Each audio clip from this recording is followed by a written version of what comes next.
Hey Jazz Guitar Lifers, and welcome to the Jazz Guitar Life chat, video chat. I hope you guys are doing well and that you had a good week. It was kind of a busy week over here at the Jazz Guitar Life offices, which is basically my apartment. So let's get started. I'm going to talk to you about a few players that I've come across this past week. One I've already talked about many times and probably will continue to talk about, and let's get into that now. So that is obviously, well, not obviously, but that's Dave Stryker, the New Jersey jazz guitar player, who is a wonderful musician, composer, guitar player, and all-around great guy. He is now featured on the Jazz Guitar Life podcast, episode 26, which I just uploaded this morning. So if you want to listen to that, I will put a link in the description box below. And we talk about this album, Stryker Strings Goes to the Movies. Of course, Dave Stryker with a crap load of musicians, a 30-piece orchestra featuring strings, woodwinds, brass, a powerful quartet featuring a piano, bass, and drums, and of course Dave.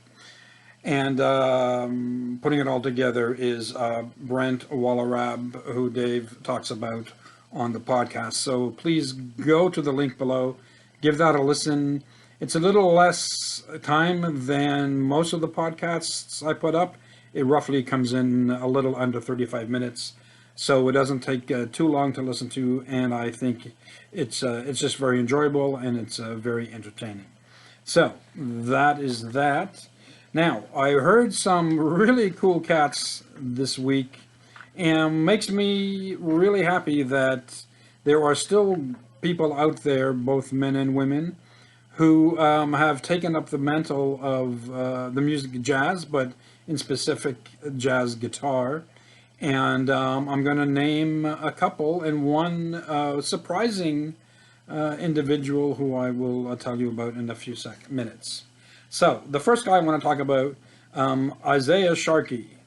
I had not heard of him at all, and I was on YouTube. I was watching a couple of things, and then I saw this kind of the recommended videos of this cat playing with Mark Whitfield, who was a great jazz guitar player, and so I was interested. I clicked on it, and it was amazing. It was really good. Isaiah Sharkey, he's a very smooth player, very much into the groove and the vibe. Not smooth in terms of smooth jazz, but just his feel, his phrasing, just very, very nicely done. And makes me feel that, there is definitely a future for cats like that who play this type of music and, seem to be quite popular. So if you don't know him, I will put a link below to the video that I watched, and maybe you could check him out. Isaiah Sharkey, really, really good, really, really good player. The next one, who was unknown to me as well, was a younger cat, probably in his 30s, out of New Delhi, India, of all places. Not really the hotbed of jazz guitarists, but I could be wrong. I could be wrong, so don't quote me. But just his people sent me a digital download for me to listen to for a possible review, which I will review because it's a great album. And his name, if I didn't say it already, Pritesh Walia. I'm probably butchering that, so I apologize in advance. Now living in Los Angeles, just a great player. I was listening to the album that he came out with. It's him and a bass player and drummer, and just really, really good. Definitely took me by surprise. He's more of a modern player in the lines of like, Jonathan Kreisberg, or, I mean, I know everybody goes to the go-to guy, Kurt Rosenwinkel, but, he's in that vein. But really, really nice playing, and his album is really good, and I forget the title of it, at the moment, but I will definitely let you all know when I put it up as a review on Jazz Guitar Life. Really, really nice player. So check him out, Pritesh Walia, Pritesh, and Walia or Valia, Walia. So, and if you know any of these guys, or if you've seen them and you like them, let me know down in the comments. Tell me what you think. Tell me about new players, because this is what's keeping this music alive, are the young up and comers. And speaking of young up and comers, this kid, well, I shouldn't call him a kid. He's a young man now. He's 15. His name is Ronnie Elliott. I don't know if you know him or not. I just heard about him because I was uploading something to the Jazz Guitar Life Instagram page, and I happened to see, a young, fresh-faced kid playing a telly, and I was curious, so I clicked on it, and it was a live video from a busking session that he did. He's a busker. He's been doing it since he was around 10 years old. And there's a bunch of video clips on his Instagram page, which I will list below. And he was just wonderful. Played the telly. There's a humbucker in that telly. Maybe two humbuckers, I'm not sure. But definitely one humbucker. He plays an orange cube, maybe a 60 or a 100 amp. And it kind of his setup reminded me of Ed Bickert, who obviously played a telly during his lifetime, but also played a Roland Cube amp, I believe. And this kid is really nice, really great playing, great phrasing.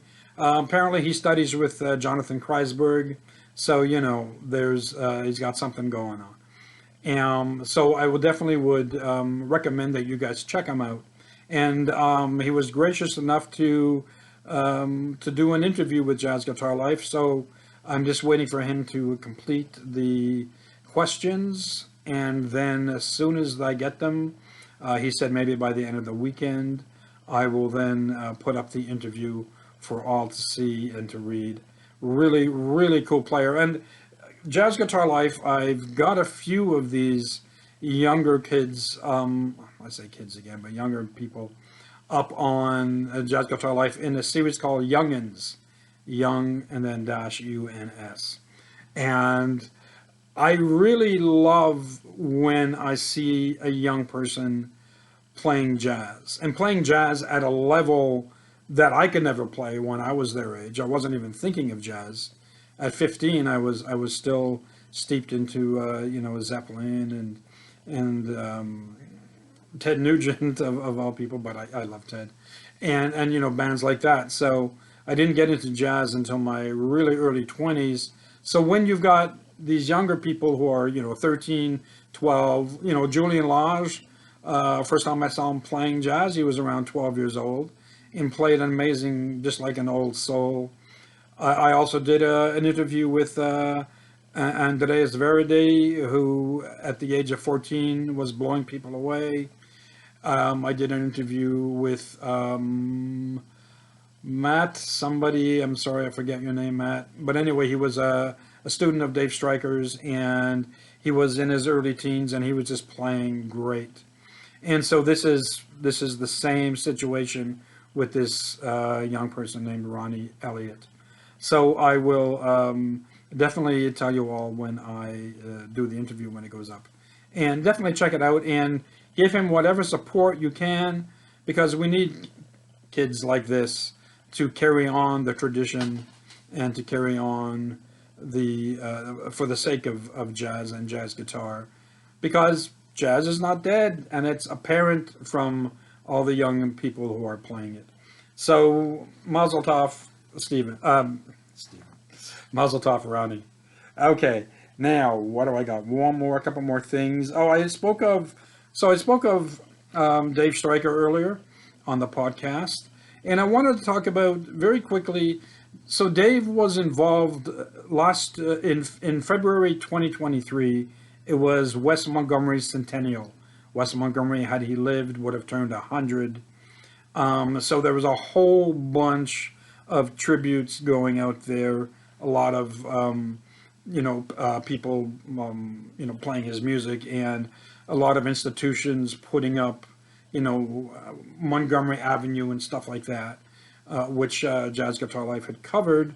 But there was a great series on PBS, and obviously I think the PBS out of Indiana, which featured a new documentary on Wes Montgomery, and that was followed by I think about an hour or an hour and a half of Dave Stryker playing with the Indiana University Big Band under the direction of, if I remember correctly, under the direction of Brent Waller, which is where they both got the idea to do this movie themes album by Dave Stryker.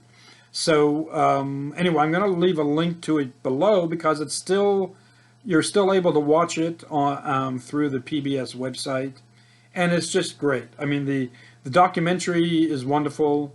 I think it's called Westbound. It features, for a lot of the airtime, it features Robert Montgomery, Wes's son. There are, very cool, nostalgic pictures of Wes when he was a kid.